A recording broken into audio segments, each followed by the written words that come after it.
नमस्कार भी सभी को। मैं धर्मेंद्र सिंह आप सभी का एक बार फिर से एकलव्य क्लासेज में स्वागत करता हूं। हम एकलव्य कंटेंट से क्रांति। हमारा आप सभी को पता है भी हमारा जो है गुप्त काल चल रहा है। अभी क्या पढ़ रहे हैं हम? किसके बारे में पढ़ रहे हैं? गुप्त काल के बारे में। और गुप्त काल में हमने कहां तक? समुद्रगुप्त तक पढ़ लिया था। कुछ एक जानकारियां हमें रखनी है, ध्यान में रखनी है। किसके बारे में? समुद्रगुप्त के बारे में। ठीक है।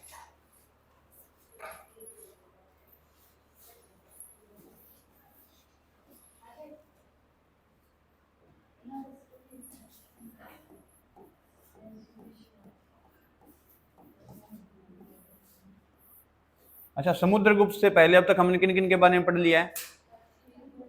सबसे पहले तो किसके बारे में? श्रीगुप्त। क्या माना जाता है इन्हें भाई? संस्थापक। ठीक है। इनके बारे में कहा जाता है भी श्रीगुप्त पूर्ण रूप से स्वतंत्र नहीं थे। ठीक है। विजय से चंद्रगुप्त मौर्य, समुद्रगुप्त ने अपना अलग से साम्राज्य स्थापित कर लिया था। इस तरीके से इन्होंने नहीं किया था। ये सामंत थे किसके? किस वंश के सामंत थे भाई? कुषाणों के। किसके?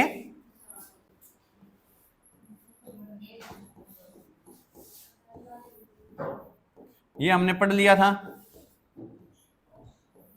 ठीक है। श्रीगुप्त के बाद कौन आएगा? चंद्रगुप्त।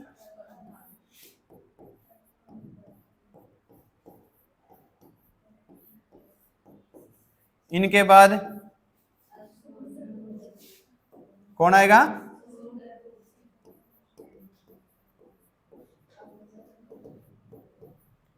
हमने यहां तक पढ़ लिया था। अभी किसके बारे में पढ़ लिया था? समुद्रगुप्त के बारे में। और समुद्रगुप्त को मैंने बताया था आपको भी, इसकी किसके साथ तुलना की जाती है? अशोक के साथ तुलना की जाती है। बस एक चीज का ध्यान रखना आपने। किस चीज का? भी अशोक क्या था? थोड़ा सा अशोक की जो नीतियां थी भाई। और साथ में फिर हम किसकी बात करेंगे?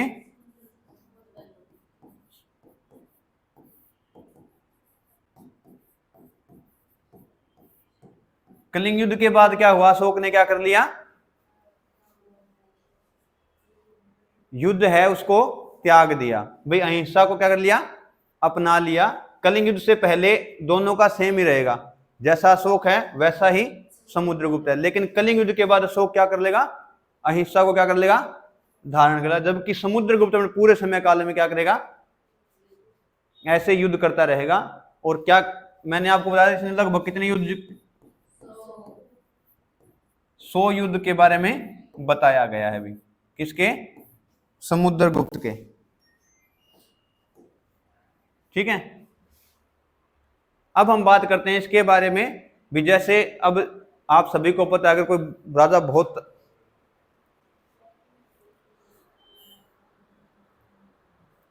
बहुत प्रतापी राजा होगा और साथ में वो क्या होगा? क्रूर हो, तो लोग क्या करेंगे? डरेंगे कि नहीं डरेंगे उससे? ठीक है।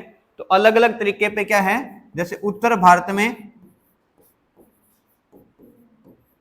फिर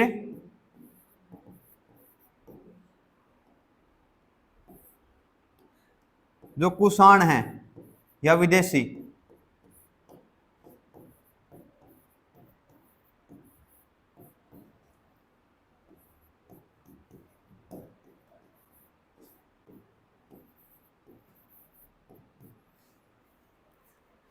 चार जगह अलग अलग नीति अपनाई इसने युद्ध के लिए। किसने?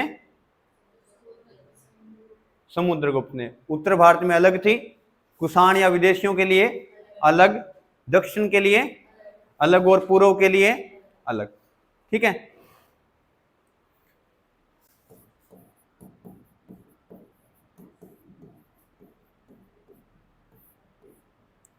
प्रभोष धरण मतलब प्रमुखता से राज कहां पे किया इसने? बातें नहीं प्लीज। सबसे पहले उत्तर भारत में क्या रहेगा? प्रभोष धरण मतलब क्या? भी प्रमुखता से राज कहां किया इसने? उत्तर भारत में। ठीक है। और दक्षिण में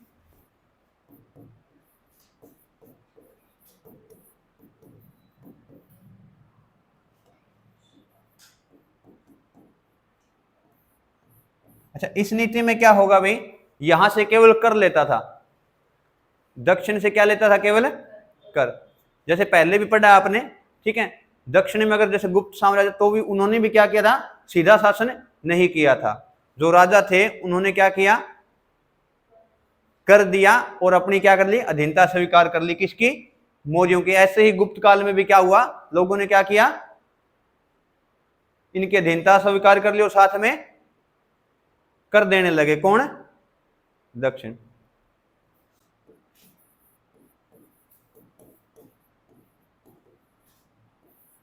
कन्योपदान किन्होंने किया, कुषाणों या विदेशियों ने। ठीक है, इन्होंने क्या किया भाई, हाँ, भी अपनी जो कन्याएं थी उनकी शादियां किससे करवाई, गुप्त शासन जो शासक थे उनके बेटों से, उनके जो रिलेटिव हैं उनसे। किन्होंने, कुषाण और जिनको विदेशी भी कहा जाता है। तो 3 होगी। प्रभोष दरण में क्या था, प्रमुखता से राज कहां पे किया, सीधे तौर पे कहां पे, उत्तर भारत में। विदेशियों के साथ कन्योपदान, मतलब क्या हुआ, जो विदेशी थे, ठीक है, एक और आता है विदेशियों का भी, स्वशासनानुग्रह। किस नाम से आएगा,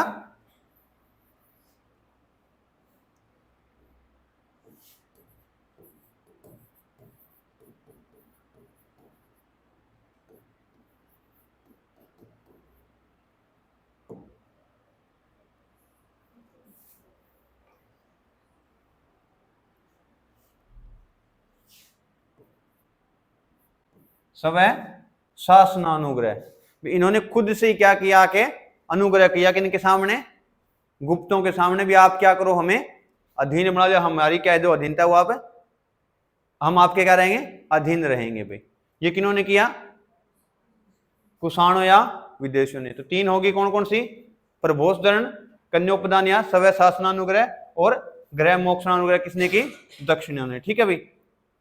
और उत्तर पूर्व वाले या पूर्वी जिनको हम बोलते हैं, उन्होंने क्या किया भाई, सर्व कर दानम, नाम से समझ गए, सर्व कर दानम, भी हमारा जितना भी कर आएगा हम सारा आपको देंगे, आप क्या करोगे, हम पे शासन करना आपने। इस तरीके से किसकी नीतियां थी, चारों, समुद्रगुप्त की। ठीक है, कौन कौन सी, प्रभोष दरण, कन्योपदान या स्वशासनानुग्रह, ग्रहण मोक्षानुग्रह, सर्व कर दानम। ये 4 नीतियां चलाई किसने, और किसके लिए, युद्ध के लिए भी। या तो आप ये नीतियां मानो, या फिर क्या करोगे, युद्ध करना पड़ेगा मेरे साथ।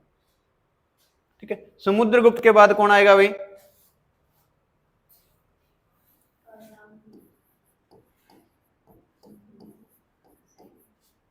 चंद्रगुप्त द्वितीय।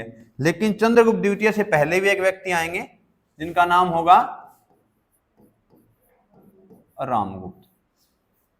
ठीक है, 2 संतानें थी किसकी, समुद्रगुप्त की, चंद्रगुप्त द्वितीय और रामगुप्त। ठीक है, शासक कौन बनता है, पहले रामगुप्त बनेगा, चंद्रगुप्त द्वितीय नहीं बनेगा। ठीक है, और मैंने इनके बारे में बताया भी था आपको, रामगुप्त की पत्नी थी ध्रुव स्वामिनी। कौन सी,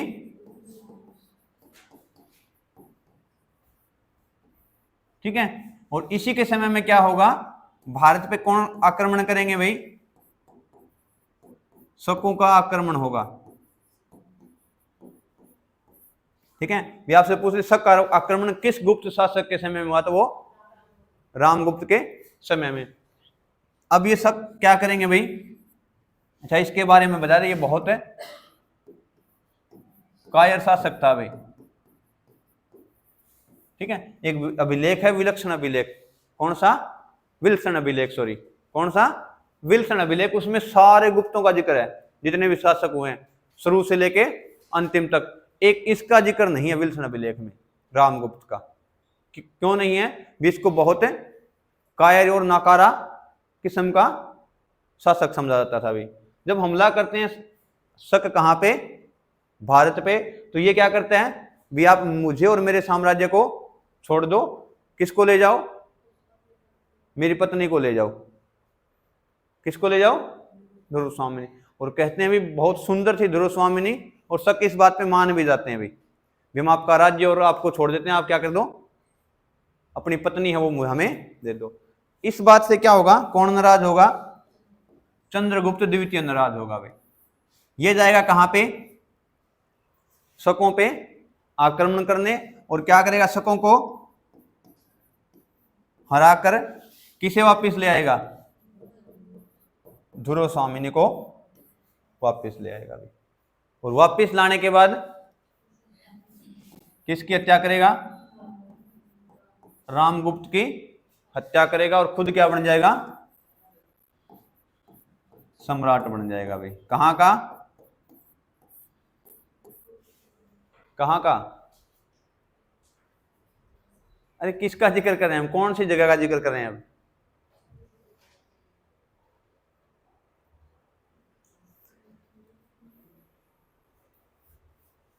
हम किसके बारे में पढ़ रहे हैं, गुप्त साम्राज्य। कहां पे शासन करता था गुप्त साम्राज्य,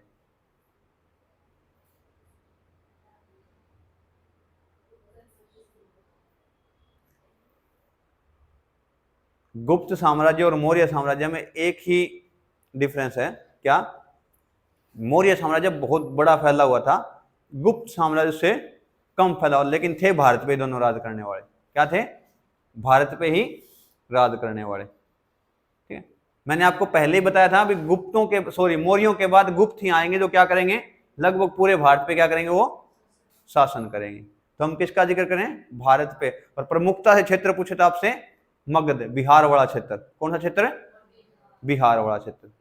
ठीक है, अब हम बात करेंगे किसकी, चंद्रगुप्त द्वितीय की। चंद्रगुप्त द्वितीय है, उसकी कुछ उपाधियां रही हैं अभी, क्या रही हैं, उपाधियां। उपाधि समझते हो,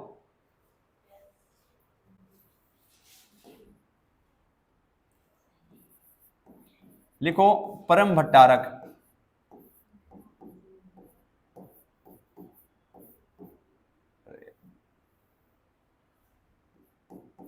पहली तो लिखो परम भट्टारक, दूसरी लिखो विक्रमादित्य। मैंने आपको बताया टोटल कितने विक्रमादित्य हैं भारत में भाई, कितने विक्रमादित्य हैं भारत में कुल,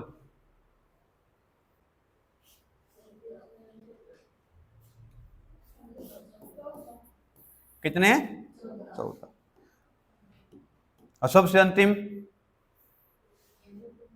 हेमू, कहां का शासक था, रेवाड़ी का, पूरा नाम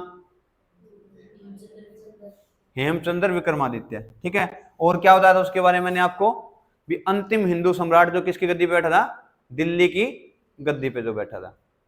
ठीक है, तो परम भट्टारक विक्रमादित्य, और इसको कहा जाता था देवगुप्त। क्या हो गया, टच की आवाज आई, मैं पता नहीं क्या, किसी और की उपाधि ना लिखा दी हो। देवगुप्त भी इसको कहा जाता था। ठीक है, एक आपने एरन अभिलेख का जिक्र सुना होगा,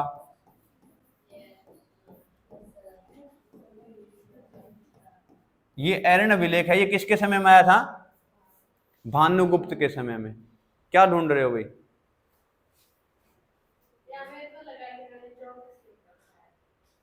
24 लिख रखा है, वो आपने गलत लिख रखा है फिर, 14 विक्रमादित्य बताए थे मैंने भी। ठीक है, अच्छा अब चंद्रगुप्त द्वितीय है, इसके बारे में जानकारी कहां कहां से मिलती है। एक तो मैंने अभी बताया थोड़ी देर पहले आपको, विल्सन अभिलेख है जो, उसमें सभी का जिक्र है अभी। कौन सा अभिलेख, विल्सन अभिलेख, इसमें सारे गुप्त है उनकी जानकारी है, एक को छोड़ के, रामगुप्त। ठीक है, इसका जिक्र नहीं है, कहां पे नहीं है, विल्सन अभिलेख के अंदर। ठीक है, तो चंद्रगुप्त मौर्य तो मिलेगा इसमें।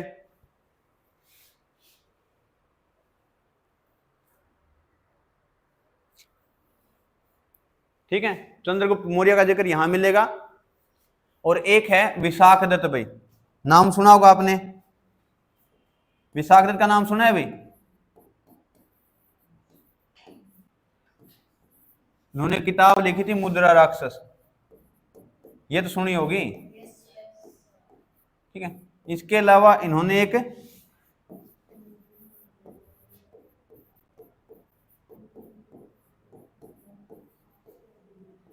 देवी चंद्रगुप्तम नामक एक किताब लिखी थी, जिसमें किसका जिक्र है?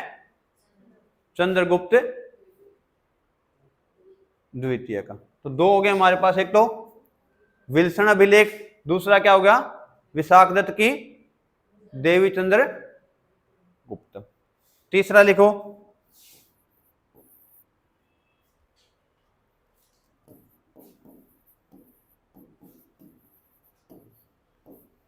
राजशेखर की काव्य मीमांसा। इसमें भी क्या है? जिक्र है किसका? चंद्रगुप्त द्वितीय का। एक पड़ता है अभिलेख मेहरौली अभिलेख। कौन सा अभिलेख? मेहरौली अभिलेख। कहां है? दिल्ली में। ठीक है, इस मेहरौली अभिलेख में भी एक नाम लिखा हुआ है, चंद्र। क्या है? चंद्र। कहां पे लिखा हुआ है? जानकारियां कहां से मिलती हैं? तो काव्य मीमांसा नामक एक पुस्तक है, जो किसने लिखी है? राजशेखर। वहां पे जिक्र है किसका? चंद्रगुप्त द्वितीय का। ऐसे ही एक मेहरौली अभिलेख है, जो कहां पे है? दिल्ली में है। और ये है क्या? एक लौह स्तंभ है भाई। क्या है? एक ये लौह स्तंभ। ठीक है, यहां से भी जानकारी किसकी मिलती है? चंद्र नाम की जिक्र मिलता है। किसका? चंद्र नाम का। तो इसमें कहा जाता है भी कुछ तो क्या मानते हैं इसको, भी ये चंद्र है, ये कौन है? चंद्रगुप्त द्वितीय है। कुछ विद्वान कहते हैं ये चंद्रगुप्त मौर्य के लिए लिखा गया है। ठीक है, तो इसमें क्या है? थोड़ा डिबेट है किसके अंदर? जो मेहरौली अभिलेख है इसके अंदर जिक्र है किसका? चंद्र नाम का, उसके ऊपर। ठीक है, तो आपने देखा चंद्रगुप्त द्वितीय का जिक्र कहां कहां है? पहला तो विल्सन अभिलेख। जिक्र किसका नहीं मिलेगा आपको? रामगुप्त का। विशाखदत्त की कौन सी किताब? देवी चंद्र गुप्तम। इनकी एक अलग किताब है मुद्रा राक्षस। ये ध्यान में रखने किताबों के नाम आपने। फिर एक राजशेखर की कौन सी है? काव्य मीमांसा। वहां से भी जिक्र मिलता है किसका? चंद्रगुप्त द्वितीय का। और इसके अलावा ये थोड़ा डिबेट वाला है, भी हो भी सकता है और नहीं भी हो सकता। चंद्र शब्द यूज किया गया है कहां पे? मेहरौली अभिलेख। क्या है? लौह स्तंभ। पहले लोहे को इस तरीके से बनाया जाता था भाई, लोहा। फतेहाबाद में देखा किसी ने लौह स्तंभ?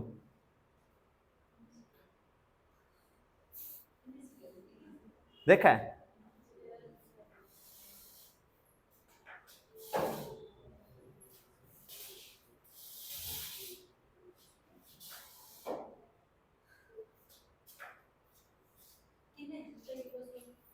मेरा देख रहा कौन?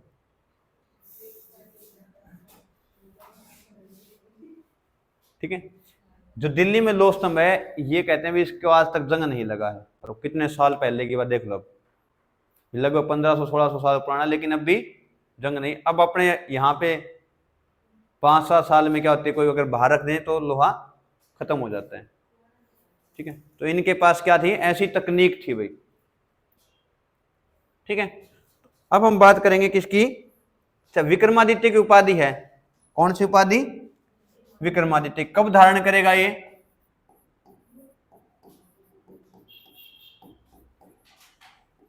जब ये किसको हराएगा? शकों को पराजित करेगा तब। ठीक है, तो शकों के को पराजित करने पर कौन सी उपाधि धारण करेगा?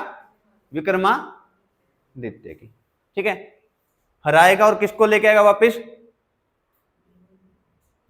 ध्रुव स्वामिनी, जो इसकी भाभी थी। बाद में रामगुप्त को मारेगा और उससे क्या कर लेगा? शादी कर लेगा। ठीक है, फिर क्या होगा, इसी उपलक्ष्य में, ठीक है, शकों को पराजित करने के बाद इसने क्या चलाए, चांदी के सिक्के, चांदी के सिक्के चलाए, ठीक है। तो आपसे पूछ ले, गुप्त काल में प्रथम शासक जिसने चांदी के सिक्के चलाए तो कौन था, चंद्रगुप्त द्वितीय।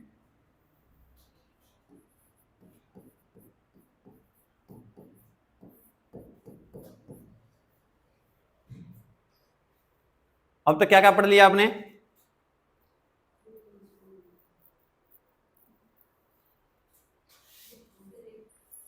पहले किसके बारे में पढ़ा, आज की बात कर रहा हूं मैं, समुद्रगुप्त। 4 उपाधियां, नीतियां, सॉरी, कौन कौन सी,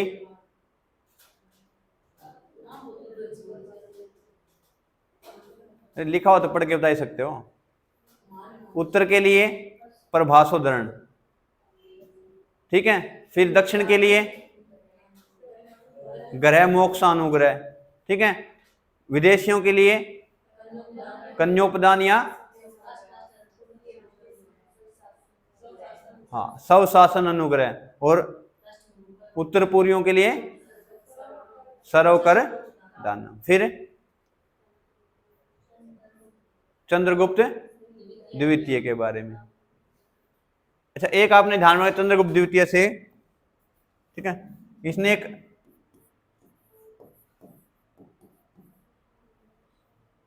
ठीक है, वाकाटक वंश की राजकुमारी थी कुबेर नागा,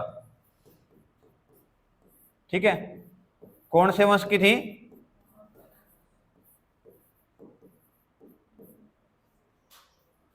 एक रुको भाई, कुबेर नागा वाकाटक वंश की नहीं है, चंद्रगुप्त की पुत्री होगी प्रभावती, कौन होगी, प्रभावती। उसकी शादी किसके साथ करेगा, वाकाटक वंश में करेगा, रुद्रसेन द्वितीय से। किससे शादी करेगा उसकी, ठीक है। हाँ, दूसरी पत्नी कुबेर नागा रहेगी किसकी, चंद्रगुप्त की। एक पत्नी कौन होगी, ध्रुव स्वामिनी, दूसरी कुबेर नागा। प्रभावती क्या रहेगी इसकी पुत्री, जिसकी शादी किससे करेगा ये, जो क्या होगी, ठीक है। और इन्हीं वाकाटकों की सहायता से क्या करेगा, किसको हराएगा भाई, शकों को क्या करेगा ये, पराजित करेगा, ठीक है। ये है किसके बारे में, चंद्रगुप्त द्वितीय के बारे में। लाइट नहीं है अभी,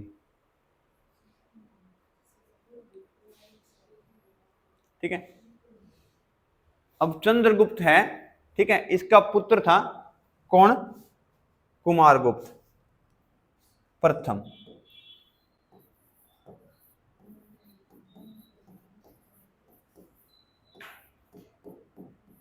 ठीक है। अच्छा, एक चंद्रगुप्त से आपने ध्यान में रखना है, फाहियान किसके दरबार में आया था, चंद्रगुप्त द्वितीय के समय। किसके समय आएगा, चंद्रगुप्त द्वितीय के समय कौन आएगा, फाहियान। कहां से आएगा, चीन से,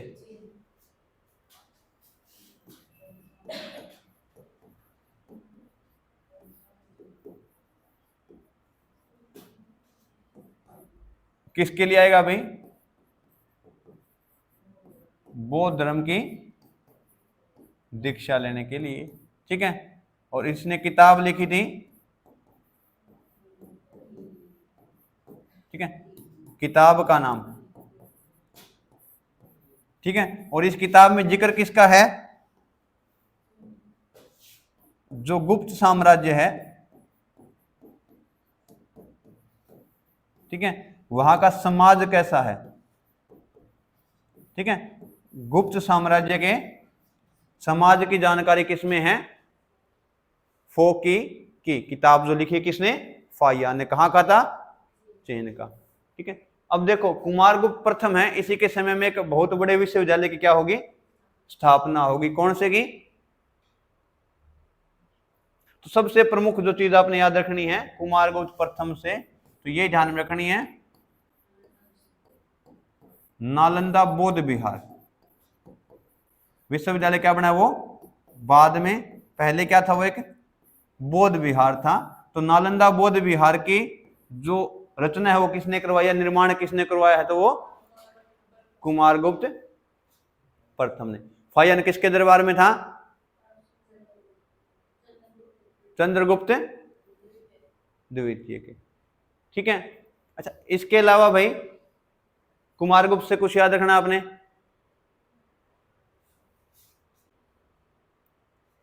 चंद्रगुप्त से आपने ध्यान में रखना है नवरत्न। क्या, नवरत्न। और बाद में नवरत्न कहाँ आएंगे, अकबर के समय में। किसके समय में आएंगे, अकबर के समय में। चंद्रगुप्त है द्वितीय, इसके दरबार में क्या रहते थे, नवरत्न रहते थे। और कुछ एक आपने ध्यान में रखने हैं, ठीक है, सारे के सारे नाम याद रखने की जरूरत नहीं है। कोई एक बताओ भी जो आपको याद हो।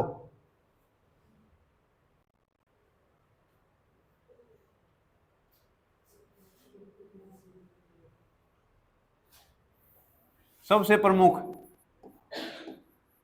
कालिदास का नाम सुना है, ठीक है।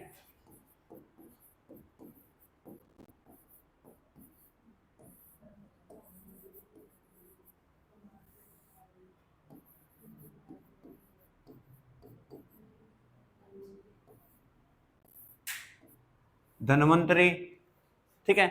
इनके बारे में आपने क्या करना है, ध्यान रखना है, ठीक है।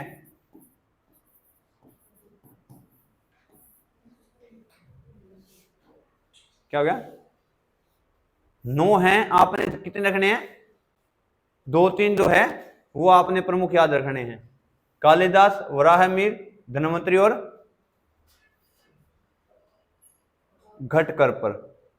सारे 9 के 9 याद रखने की जरूरत नहीं है। ध्यान ये रखना है कि नवरत्न कहां पे थे, पहले चंद्रगुप्त द्वितीय के दरबार में, बाद में कहां पे आएंगे, अकबर भी क्या रखेगा, नवरत्न रखेगा, ठीक है। कालिदास क्या थे, कवि। वराहमिहिर ज्योतिष वगैरह खगोल विद्या की जानकारी किसको थी, वराहमिहिर को। धन्वंतरी क्या थे, चिकित्सक, वैद्य के रूप में। और घटकर पर ये वास्तुकला के बारे में, ठीक, किसके बारे में, वास्तुकला के बारे में।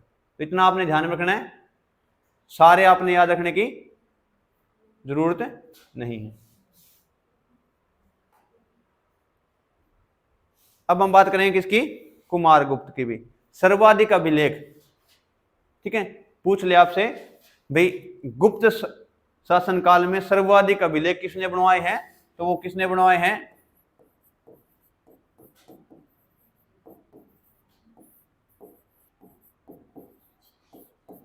कुमारगुप्त प्रथम ने, ठीक है। और मौर्य काल में किसने बनवाए थे, सबसे अधिक अभिलेख अशोक ने, यहां पे कुमार गुप्त ने। अच्छा, अभी थोड़ी देर पहले जिक्र आया था किसका, विल्सन अभिलेख का, ठीक है। ये किसने बनवाया था विल्सन अभिलेख, कुमारगुप्त ने। किसने बनवाया था, कुमारगुप्त ने। क्या था विल्सन अभिलेख में,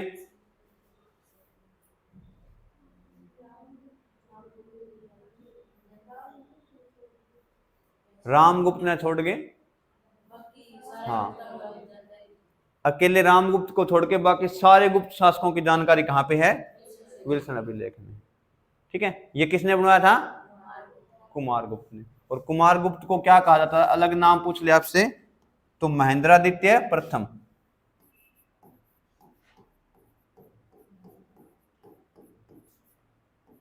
महेंद्रादित्य प्रथम,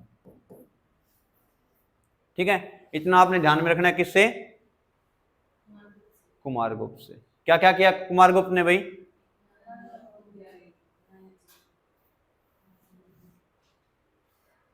पहला ध्यान में रखना है किसकी स्थापना, नालंदा। दूसरी, ठीक है, एक बात और ध्यान में रखनी है इससे कि देखो मौर्य साम्राज्य था, उसमें जो प्रतीक चिन्ह था वो क्या था? मयूर था। क्या था? मयूर। इनका क्या था? गरुड़। कौन सा था? गरुड़। तो आपसे पूछ ले भी गुप्तों का प्रतीक चिन्ह किसका? तो क्या होगा? गरुड़। कुमारगुप्त ने क्या है, गरुड़ों की जगह किसका?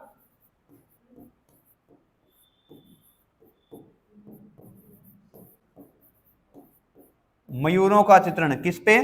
सिक्कों पर।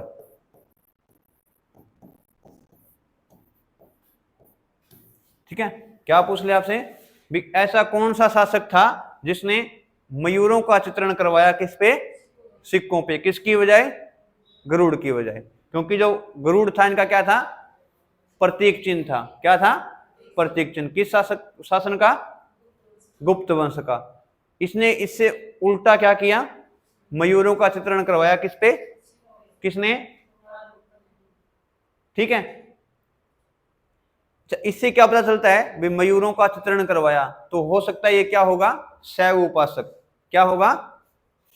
समझते हो शैव उपासक क्या होगा भाई?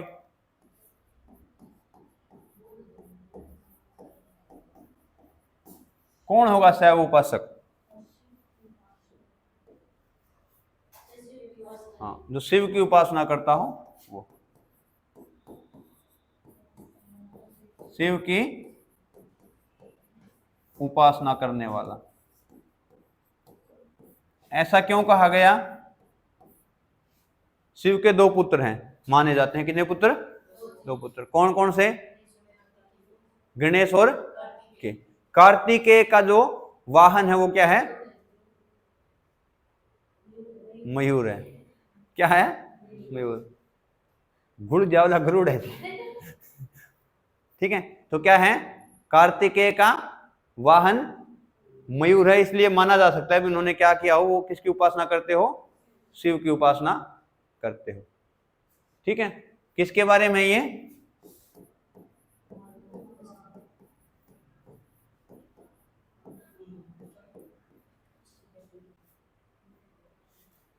कुमारगुप्त प्रथम के बारे में, फर्स्ट के बारे में। ठीक है भाई। नालंदा बौद्ध विहार के बारे में मैंने आपको बता दिया।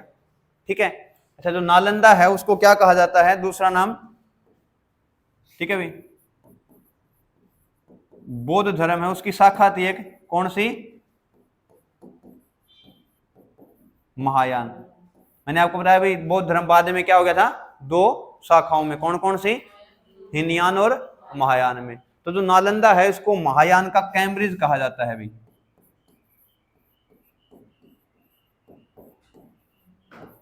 ठीक है भाई, किसको? नालंदा को।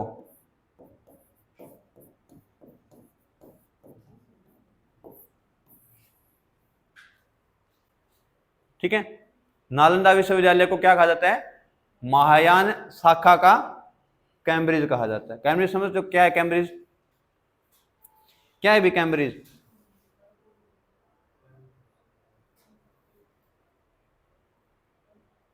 एक विश्वविद्यालय है, विश्व की टॉप यूनिवर्सिटी में आता है कैम्ब्रिज यूनिवर्सिटी। देख लेना उसके बारे में आप। वैसे भी इससे अच्छा कोई विश्वविद्यालय नहीं था। किसके बारे में? बौद्ध धर्म की जो महायान शाखा थी उसके बारे में उस समय।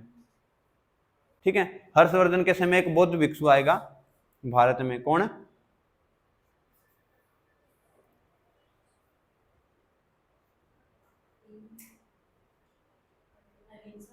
हाँ, ह्वेनसांग। ठीक है, ह्वेनसांग आएगा, पढ़ेगा, और यहां से कहते हैं भी नालंदा विश्वविद्यालय से 6000 बौद्ध ग्रंथ लेके गया जाते थे तो। ठीक है, क्या लेके गया था? 6000 बौद्ध ग्रंथ। अच्छा, आपको ये भी तो पता होगा फिर इसको नालंदा विश्व इसको जलाया किसने था?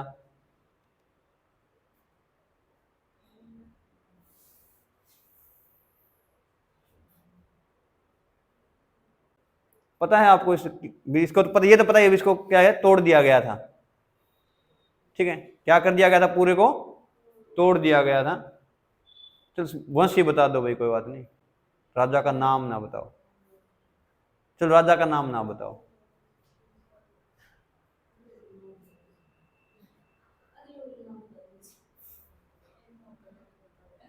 चलो ये खिलजी वंश का था।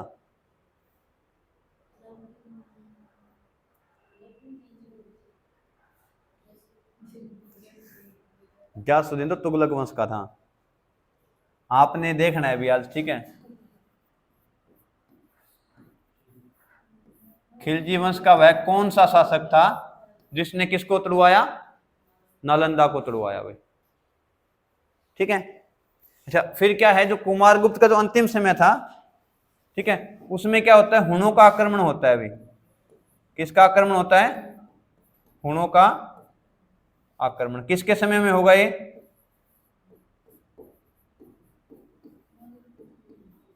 हाँ, कुमारगुप्त के समय में, लेकिन इसको दबाएगा कौन? सकंदगुप्त। क्योंकि कुमारगुप्त का पुत्र कौन है? सकंदगुप्त। ये सकंदगुप्त को भेजा कहां पे? जो ये विद्रोह है इसको दबाने के, इस आक्रमण को दबाने के लिए। और सकंदगुप्त कर भी देगा क्या? इसको हरा भी देगा भी हुणों को, ठीक है। क्या हुण कौन थे? कौन थे हुण भाई? इनके बारे में मैंने आपको बताया भी है, मत कहना बताया नहीं है।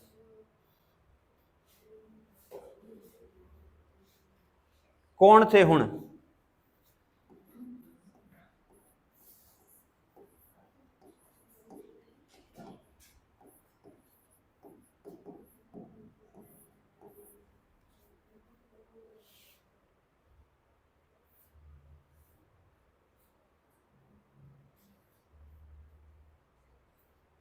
ये मत कहना बताया नहीं था।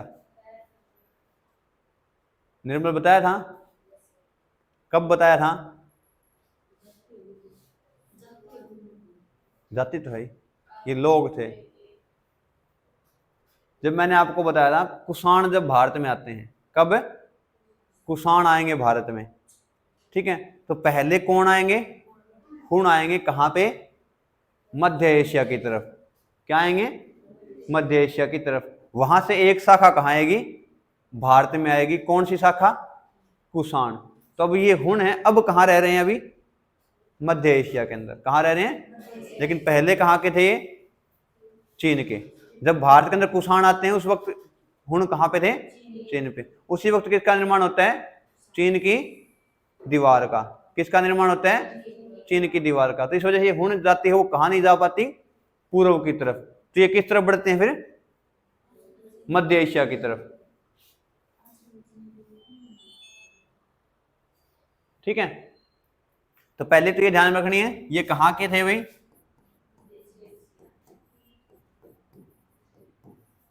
मध्य एशियाई।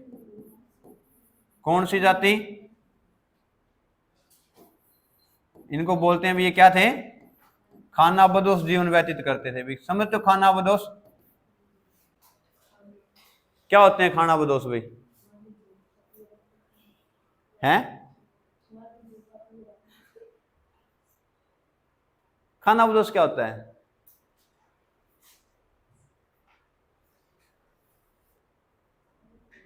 थोड़ी सी कोई मतलब कुछ तो जानकारी होगी, नाम जरूर सुना है इस खानाबदोश। सब ने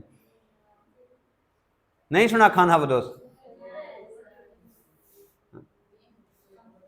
पढ़ने का अलग है, लेकिन गांव में किसी के बारे में बुरा बोलना हो, ठीक है, या वो बहुत मतलब तिगड़मबाज आदमी हो, इधर उधर घूमता हो, ठीक है, ठीक है, उसको क्या कहेंगे? हाँ, वो खानाबदोश है, ठीक है। खानाबदोश कौन होंगे? जो इधर उधर ज्यादा घुमक्कड़ प्रजाति के हों, ठीक है, लड़ाई झगड़े में विश्वास रखते हो, ठीक है। तो ये क्या थी? एक मध्य एशिया की खानाबदोश जाति। अब इसको हराएगा कौन भाई? सकंदगुप्त। और सकंदगुप्त हराएगा तो ये भी क्या करेगा? उपाधि धारण करेगा किसकी? विक्रमादित्य की, ठीक है। ध्यान रखना है, सकंदगुप्त भी विक्रमादित्य की उपाधि धारण करेगा और चंद्रगुप्त भी विक्रमादित्य की उपाधि धारण करेगा। इतना ध्यान रखना है। सकंदगुप्त किनको हराएगा? हुणों को हराएगा। और चंद्रगुप्त किसको हराएगा? शकों को हराएगा। ठीक है भाई, स्कंदगुप्त ने विक्रमादित्य की उपाधि किन को हराने के बाद धारण की? तो कंफ्यूजिंग सा है, शक और हुण दोनों ही है। तो हुण को हराएगा तो स्कंदगुप्त, और शकों को कौन हराएगा? चंद्रगुप्त द्वितीय। उपाधि कौन सी धारण करेंगे? विक्रमादित्य की। इसकी एक और उपाधि है कर्मादित्य। ठीक है, विक्रमादित्य किसे कहा जाता है? तो वो स्कंदगुप्त को कहा जाता है। अच्छा, इसने दूसरी राजधानी, क्या है? दूसरी राजधानी किसको बनाया? अयोध्या को। पहले तो सबको पता ही है, कौन सी रहेगी?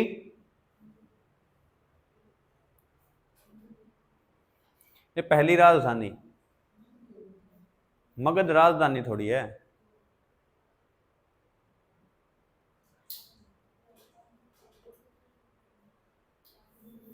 पाटलिपुत्र। मगध एक साम्राज्य का नाम है। ठीक है, तो पहली राजधानी कौन सी होगी? पाटलिपुत्र। दूसरी राजधानी कौन सी होगी? अयोध्या। अकेला ऐसा शासक जिसने दो राजधानियां बनाई, कौन है? स्कंदगुप्त। ठीक है, इसके बाद में क्या होता है? स्कंदगुप्त के बाद में कोई भी ऐसा प्रतापी राजा नहीं हुआ जिसने गुप्त साम्राज्य को क्या किया हो? संभाल के रखा होगी। ठीक है, अच्छा, इसके बारे में एक और कि इसने क्या है? सुदर्शन झील का नाम सुना है आपने? अब ये मत कहना ये भी नहीं सुना। निर्माण किसने करवाया था इसका? सुदर्शन झील का निर्माण हम इसका अब तीसरी बार क्या पढ़ रहे हैं? इसका जीर्णोद्धार हो रहा है। बनी, फिर इसको क्या किया? थोड़ा सा ठीक करवाया गया, फिर दोबारा इसको क्या किया गया? तीसरी बार अब इसका क्या हो रहा है? पैसा लगाया जा रहा है इसके ऊपर भाई, सुदर्शन झील पर।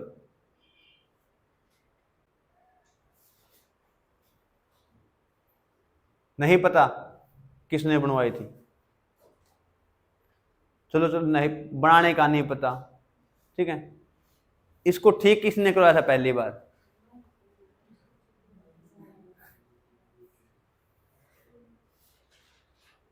तीसरी बार तो जाना ही क्या हो गया, किसने करवाया होगा? हाँ, तीसरी बार इसका स्कंदगुप्त। ठीक है, क्या करवाएगा? इसकी रिनोवेशन करवाएगा अभी।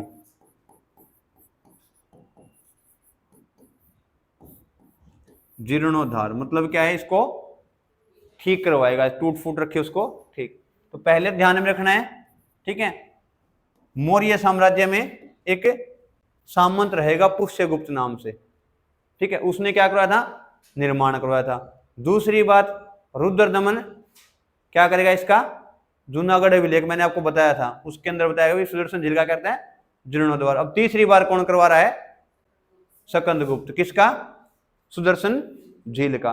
और इसी झील के ऊपर इसने क्या किया? फिर एक मंदिर बनवाया अभी, विष्णु मंदिर। तो आपसे सुदर्शन झील, ये मुझे नहीं पता है वे कहाँ है। ठीक है, नहीं मुझे पता नहीं है सुदर्शन झील कहाँ है। ठीक, इसको ढूंढ के लाना आपने भाई, कहाँ पे है ये। ठीक है, देखो इसी बहाने कुछ तो काम करोगे।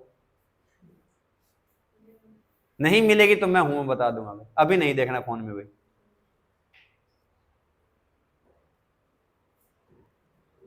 कुछ तो काम घर के लिए रखा करो।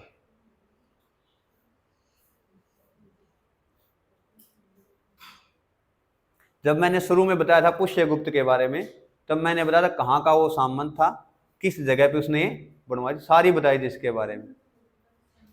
ठीक, वो जूनागढ़ अभिलेख बनाया था, रुद्रदामन का था, उस पर लिखा हुआ है भी सुदर्शन झील का जीर्णोद्धार किसने करवाया था? रुद्रदमन ने करवाया था। उस पर यह नहीं लिखा भी जूनागढ़ में है ये। ठीक है, तो इसके बारे में देखना, थोड़ा लिखवाया मैंने आपको इसके बारे में, सुदर्शन झील के बारे में। कुछ याद आया पुष्यगुप्त से? कहाँ का सामंत था, कहाँ पे ये बनी हुई है? रिवाइज नहीं करोगे तो ऐसा ही होगा भाई। मैंने आपको बताया था सौराष्ट्र का सामंत था, कहाँ का? सौराष्ट्र का। सौराष्ट्र कहाँ पे? गुजरात में पड़ता है। कहाँ पड़ता है? गुजरात में। थोड़ा चीजों को पढ़ोगे, रिवाइज करो तो याद रह जाएंगी भाई, ठीक है।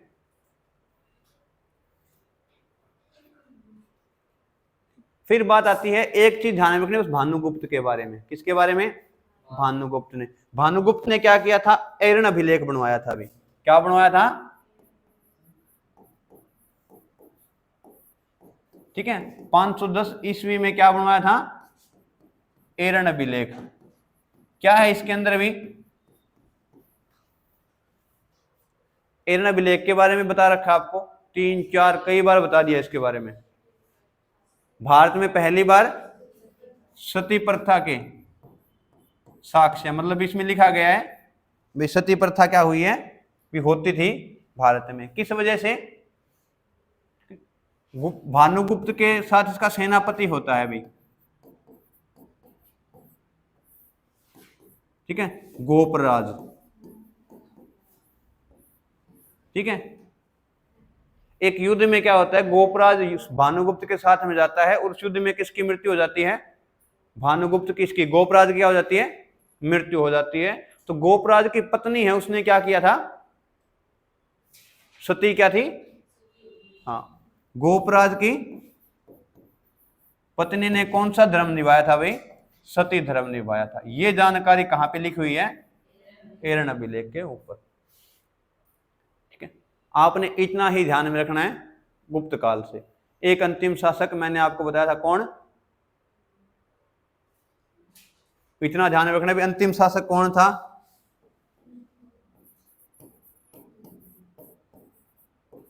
गुप्त साम्राज्य का अंतिम शासक विष्णुगुप्त। कौन था? विष्णुगुप्त। और यहीं से क्या हो जाएगा? गुप्त वंश का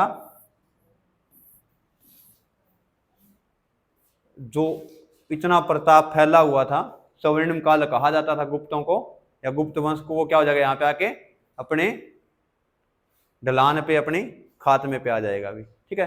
तो कहां से लेके? श्री गुप्त से लेके विष्णुगुप्त। इसमें कुछ कुछ प्रमुख हमने पढ़ लिए। अब गुप्त काल से जो प्रश्न आते हैं वो आएंगे, ठीक है, मंदिरों से और उनकी स्थापत्य कला से। कल की जो क्लास रहेगी, जो कला और संस्कृति रही है, ठीक है, कैसे मंदिर बनाए जाते थे, ठीक है, कैसे अभिलेख वहां पे बनाए जाते थे, वो चीजें हम कल पढ़ेंगे। एक पूरी क्लास रहेगी किस पे भाई? गुप्त काल की कला और चित्रकला पे, ठीक है, मंदिरों का निर्माण। क्योंकि भारत में पहली बार अगर सही तरीके से मंदिर निर्माण का कहां से शुरू होता है? गुप्त काल से। उससे पहले सही तरीके से क्या है? मंदिर निर्माण नहीं होते थे भाई। गुप्त काल से क्या होंगे? मंदिर। अभी हम देखते हैं अपने भारत, खासकर उत्तर भारत में एक ऊंचा शिखर बना देते हैं मंदिर का, ठीक है। ये पता है कौन सी शैली है जिसमें शिखर बनाया जाता है मंदिर का? दक्षिण में देखा आपने, दक्षिण भारत में जैसे अपन देखते हैं, तो जैसे मंदिर होगा उससे पहले एक बहुत बड़ा गेट होगा, देखे होंगे आपने भी। जो भी मंदिर होगा ना दक्षिण भारत में खासकर, तो पहले क्या है? मंदिर से बड़ा क्या मिलेगा आपको? गेट मिलेगा, दरवाजा मिलेगा उसका। उत्तर भारत में ऐसा नहीं है। उत्तर भारत में क्या मिलेंगे? लंबे लंबे शिखर, ठीक है। जैसे हनुमान का मंदिर बनाया जाता है गांव में, तो पूरा क्या होगा? लंबा होगा, ठीक है। ये कब से शुरुआत होती है?